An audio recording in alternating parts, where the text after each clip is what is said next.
మీ balcony మొక్కల్లో అయినా, terrace గార్డెన్‌లో అయినా, లేదా మీ తోటలోని మొక్కల్లో అయినా ఇలా గడ్డి పెరిగితే ఇలాంటి బుజ్జి బుజ్జి నేస్తాలు వస్తాయండి. ఇవి మునియా బర్డ్స్. గుంపులు గుంపులుగా వచ్చి ఎంచక్కా ఈ గడ్డిని ఇష్టంగా తింటాయి. మీరే చూడండి ఒకసారి. మనం గనక మొక్కజొన్న పొత్తు తిన్నట్టు చక్కగా తింటాయి.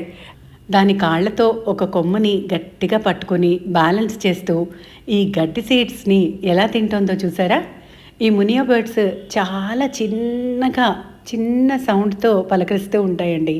ఇంకోటేంటంటే వీటికి చాలా దగ్గరగా వెళ్ళినా అట్టే భయపడవు. కొన్ని రోజులకి మన గొంతుల్ని కూడా గుర్తుపడుతూ ఉంటాయి. సో, మా బాల్కనీ గార్డెన్, మా టెర్రస్ గార్డెన్‌లో ఇలా బుజ్జి బుజ్జి ఫ్రెండ్స్ వచ్చి వెళ్తూ ఉంటాయి. ఈ మునియా బర్డ్‌ని చూడండి. దానికి ఏమైనా బుజ్జి పురుగులు దొరుకుతున్నాయో, ఏం దొరుకుతున్నాయో తెలీదు కానీ, ఈ కిటికీ సిల్ దగ్గర కూర్చుని చక్కగా ఆడుతూ ఉంది.